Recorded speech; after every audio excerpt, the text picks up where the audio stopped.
नमस्कार, के न्यूज के खास कार्यक्रम स्पेशल रिपोर्ट में आप सभी का स्वागत है। मैं हूं आपके साथ गरिमा बाजपेयी। आज हम सबसे पहले बात करेंगे यूपी के विकास के लिए सीएम योगी के अथक प्रयासों की।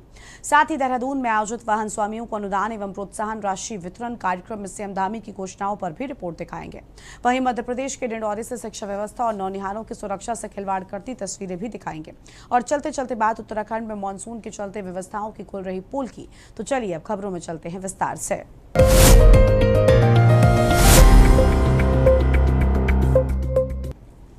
उत्तर प्रदेश एक समय जिसकी पहचान बीमारू राज्य के तौर पर होती थी, आज वही यूपी देश के विकास का सबसे बड़ा इंजन बनकर उभर रहा है।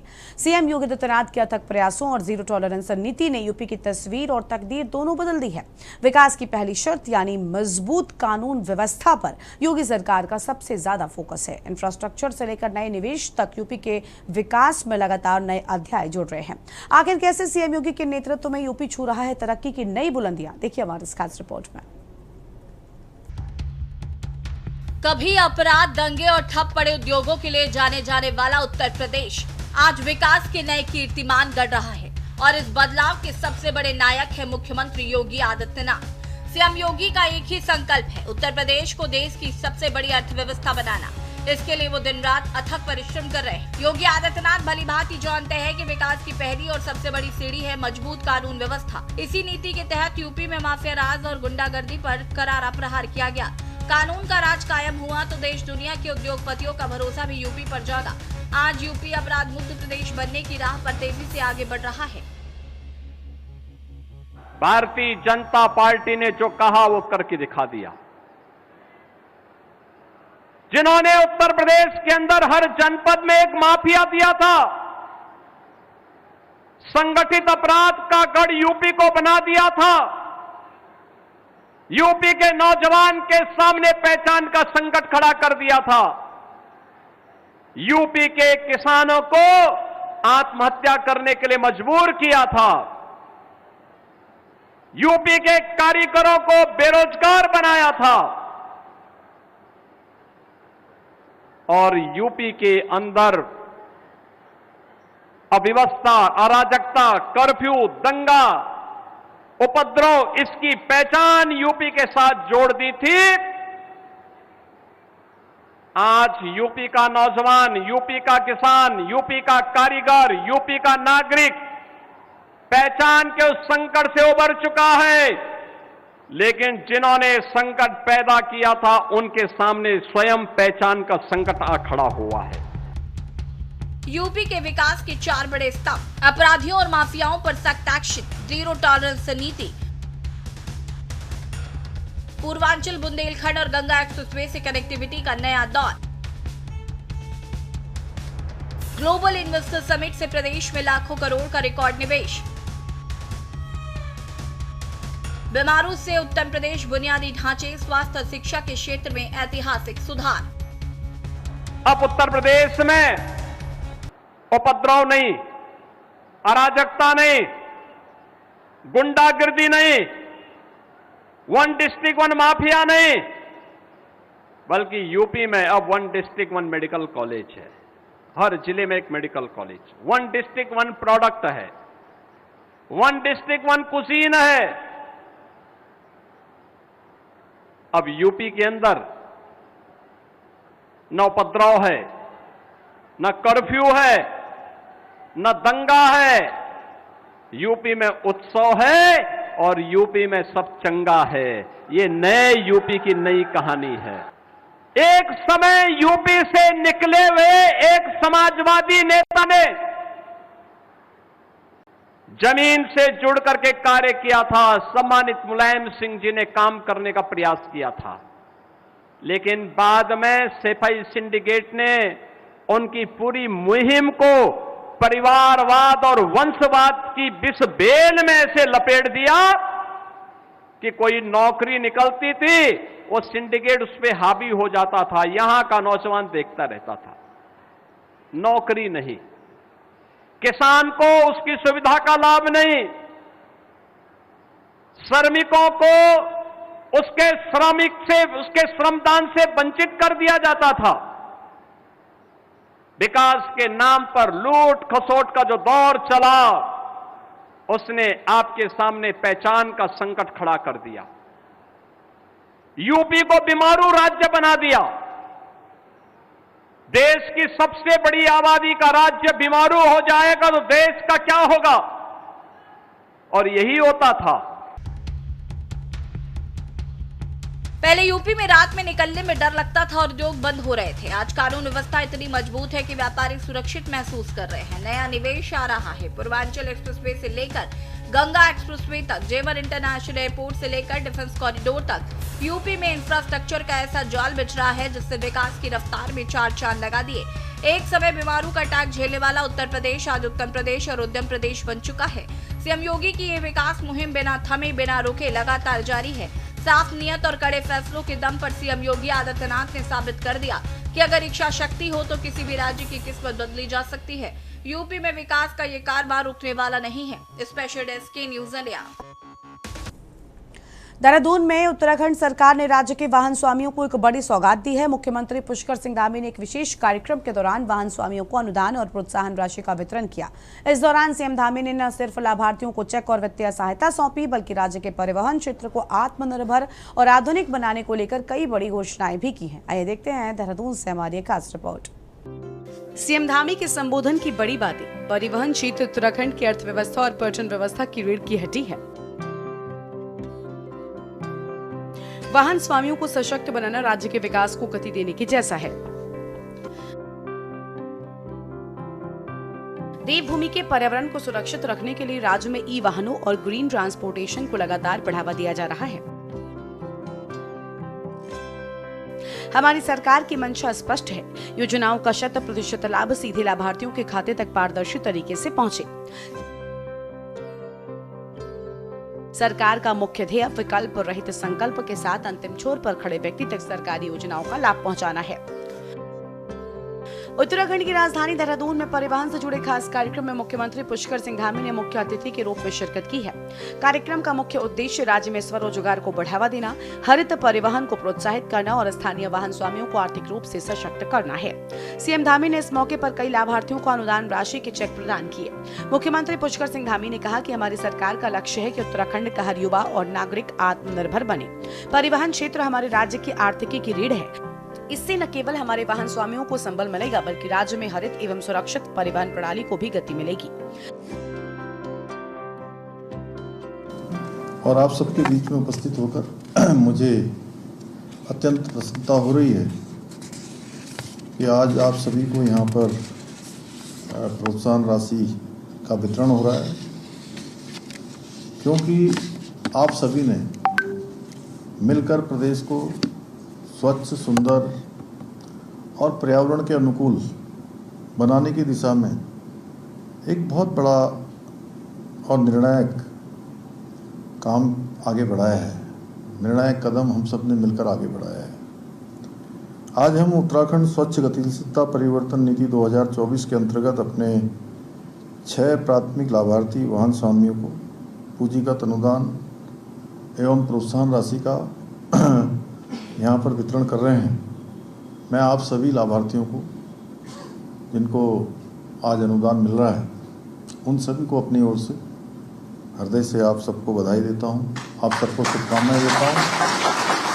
और आप सभी आने वाले समय के भी लोगों के लिए प्रेरणा का काम करेंगे, लोगों के लिए प्रेरक होंगे और आपके आज इस सम्मान से, आपके प्रोत्साहन से अन्य लोगों को भी इस दिशा में काम करने की बहुत प्रेरणा मिलेगी। आपको बता दें कि कार्यक्रम के दौरान सीएम धामी ने कई अहम बातें रखी। उन्होंने साफ किया कि राज्य सरकार ई वाहनों और आधुनिक परिवहन तकनीकों को अपनाने पर विशेष जोर दे रही है ताकि देवभूमि के पर्यावरण की रक्षा के साथ साथ वाहन स्वामियों का भी खर्च कम हो सके। सरकार की इस पहल से स्थानीय पर्यटन, यात्रियों की सुविधा और युवाओं के रोजगार के नए अवसर खुलने की उम्मीद जताई जा रही है। और ये राशि केवल एक आर्थिक सहयोग नहीं है, बल्कि उत्तराखंड को स्वच्छ, आधुनिक और पर्यावरण अनुकूल परिवहन व्यवस्था को इस ओर ले जाने का ये हमारा जो संकल्प है, उस संकल्प का एक प्रतीक है। और मुझे पूरा विश्वास है कि इस पहल से प्रदेश के शहरी क्षेत्रों में स्वच्छ ईंधन आधारित सार्वजनिक परिवहन को बढ़ावा मिलेगा, साथ ही डीजल से होने वाले प्रदूषण में कमी आएगी और हमारा पर्यावरण और अधिक स्वच्छ और सुरक्षित होगा। साथियों, आज पूरा विश्व जलवायु परिवर्तन का जो एक बड़ी चुनौती हमारे सामने है, उस चुनौती का सामना कर रहा है। आप देख रहे होंगे, कभी बरसात ज़्यादा होती है, कभी कम होती है, कभी वर्षा काल में सूखा हो जाता है, सर्दियों में गर्मी होने लगती है, गर्मियों में गर्मी का एहसास नहीं होता है, अचानक बादल फटने लगते हैं, कहीं एकदम से हिमस्खलन होने लगता है, कहीं पर लैंडस्लाइड हो जाता है। तो ये सब आज जो ग्लोबल वार्मिंग है, जलवायु परिवर्तन है, उसका ये प्रत्यक्ष जो दुष्प्रभाव है वो हमारे सामने आज हम उसका सामना कर रहे हैं। आपको बता दें कि देहरादून में आयोजित इस कार्यक्रम से साफ संदेश दिया गया है कि उत्तराखंड सरकार राज्य की आर्थिकी को मजबूती देने और स्वरोजगार को बढ़ावा देने के लिए लगातार बड़े कदम उठा रही है। प्रोत्साहन राशि मिलने से वाहन स्वामियों में उत्साह का माहौल देखा गया। अब देखना होगा कि धरातल पर ये योजना राज्य की परिवहन व्यवस्था को कितनी नई ऊंचाइयों पर ले जाती है। स्पेशल डेस्क के न्यूज इंडिया। स्पेशल रिपोर्ट में वक्त हो रहा है छोटे से ब्रेक का।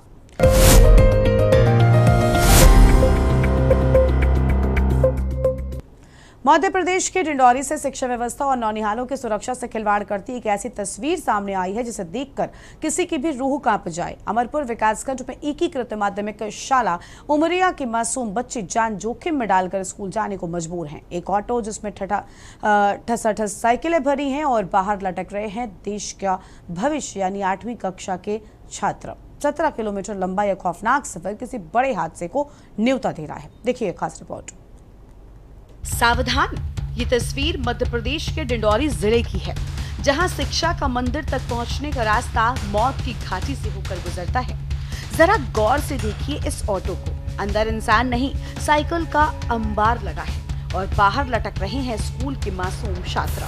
अमरपुर विकासखंड के एकीकृत माध्यमिक शाला उमरिया का ये नजारा शासन प्रशासन के तमाम दावों की धज्जियां उड़ा रहा है। करीब 17 किलोमीटर का सफर, सड़क पर जरा सा संतुलन बिगड़ा नहीं कि कोई बड़ा हादसा तय है। लेकिन सवाल है कि आखिर बच्चों की जिंदगी से खिलवाड़ किसकी शह पर हो रहा है। ये कहाँ से लेके जा रहे हो? अमरपुर कन्या परिषद। कहाँ लेके जा रहे हो? उमरिया जा रहा हूँ। उमरिया में कौन से स्कूल में? Middle school. उमरिया के मिडिल स्कूल। तो बच्चों को ऊपर लटका के ले जा रहे थे? मैं नहीं लटकाया। कौन लटकाया? वही बोले, उनसे बोल बात कर ली। मैं तो ड्राइवर हूँ, उनको मैं मना कर दी। अगर कोई घटना हो जाए, बच्चे गिर जाएं, कौन जवाबदारी लेगा? बोले रहने दीजिए सर, थोड़ा मोटा। क्यों रहने दीजिए? घटना हो जाएगी तो आप जवाबदारी लोगे? बीमा है आपकी गाड़ी का? बीमा है आपकी गाड़ी का? गाड़ी की तो सब कुछ है। परमिट फिटनेस है? परमिट कौन सी रोड की देती है? कहाँ चलाने के लिए है ये ऑटो? सवारी में चलाने के लिए है ना? सवारी में सर, मैं कि मार ढोने के लिए? मैं नहीं आ रहा था, लेके आया है। हैरानी की बात तो ये है कि जब हमारी टीम इस पूरे मामले का सच जानने स्कूल पहुंची और जिम्मेदार अधिकारियों से सवाल दागे तो जवाब देने के बजाय साहब लोगों के हाथ पांव फूल गए। कैमरे को देखते ही स्कूल के प्राचार्य और शिक्षक मीडिया से बचकर भागते नजर आए। साथ में कौन शिक्षक गए? उनका नाम बताइए। उनको बोलने का तमीज नहीं। कौन शिक्षक गए साथ में? अरे यार आप जाओ तो बताओ यार ना, उनका नाम बता मैं भेजा हूँ। क्या करो, मतलब आपसे क्या मतलब है उसका? बताएंगे क्या करना है। स्कूल से नहीं, का नाम आपको बता दीजिए ना। उससे क्या लेना देना है ये बताओ यार। स्कूल से कितने बच्चे गए हैं साइकिल लेने? अरे कुछ नहीं गए हैं, वो भेजाए हैं। चल जाओ तो। कितने बच्चे भिजाए? यूँ करो, हमसे सवाल जवाब भरना। किससे करेंगे? तो जवाबदार तो आप है ना? जाइए यहाँ से, बस हो गया। जवाबदार तो आप है ना, आप ही से ना पूछा जाएगा। कितने बच्चों को भेजा है आपने साइकिल के लिए? जाइए यार आप। कहाँ से लेके आ रहा हो बच्चों के साथ? क्या हट? ओ भैया, क्या नाम है? ये चुप्पी ही साबित करती है कि दाल में कुछ काला नहीं बल्कि पूरी दाल ही काली है। विकासखंड शिक्षा अधिकारी से लेकर स्कूल प्रशासन तक सबने इस जानलेवा लापरवाही पर अपनी आंखें मूंद ली हैं। स्थानीय लोगों में इस तस्वीर को लेकर भारी आक्रोश है और अब सवाल सीधे जिला प्रशासन से है। यही कि सवाल पूछने पर भाग रहे इन गैर जिम्मेदार अधिकारियों पर गाज कब गिरेगी। बच्चों की सुरक्षा सबसे पहली प्राथमिकता होनी चाहिए, लेकिन डिंडौरी में नियम कानूनों को ताक पर रखकर नौनिहालों को मौत के मुहाने पर ढकेला जा रहा है। अब देखना ये होगा कि इस वायरल वीडियो और अधिकारियों की शर्मनाक चुप्पी के बाद जिला प्रशासन क्या सख्त कदम उठाता है या फिर किसी बड़े हादसे का इंतजार किया जाएगा। स्पेशल डेस्क के न्यूज इंडिया। उत्तराखंड में मानसून ने दस्तक देते ही चुनौतियां बढ़ा दी हैं। पर्वतीय राज्य में भारी बारिश के साथ लैंडस्लाइड और जलभराव आम हो जाते हैं। इसी तर्ज पर मौसम विभाग ने अगले 2 दिन तक भारी बारिश का अलर्ट जारी किया है। तो वहीं देर रात मसूरी में हुई मूसलाधार बारिश से एक बार फिर से तबाही दिखाने व सवाल खड़े करने का काम किया है। मसूरी देहरादून मार्ग पर वाटर बैंड के पास पहाड़ी से मलबा और बोल्डर गिरने से सड़क किनारे बना रेस्टोरेंट ध्वस्त हो गया। राहत की बात यह रही कि कोई जनहानि नहीं हुई। रुद्रप्रयाग में लगातार बारिश से अलकनंदा नदी उफान पर है, जिसके चलते प्रशासन ने लोगों से नदी किनारे न जाने, सुरक्षित जगहों पर रहने की अपील भी की है। चारधाम यात्रा भी बंद है। कुल मिलाकर अब चीजें कैसे बेहतर होंगी, कैसे इन सब पर रोक लगेगी, देखना काफी खास होगा। ये रिपोर्ट देखिए। पूरे प्रदेश में देर रात से हो रही झमाझम बारिश के चलते जनजीवन अस्त व्यस्त हो गया है। प्रदेश की कई सड़कें बाधित हैं। वहीं चारधाम यात्रा को भी अगले 2 दिन के लिए एहतियातन बंद रखा गया है। वहीं राजधानी देहरादून में हाल ही में 16 करोड़ की लागत से बना प्रेमनगर नंद की चौकी पर पुल महज 16 दिनों में ही कुछ ही घंटे की बारिश में वॉश आउट हो गया, जिसको लेकर सुबह से ही विपक्षी दलों ने सरकार के विरोध में जमकर नारेबाजी के साथ सरकार के मॉनसून दावों पर हल्ला बोला है। वहीं जिलाधिकारी ने भी इस पूरे मामले पर कड़ी कार्रवाई दोषियों पर करने की बात कही, जिस पर राजनीति अब अपने चरम पर है। साथ ही भारी बारिश को लेकर मौसम का अलर्ट अगले 2 दिन के लिए जारी है।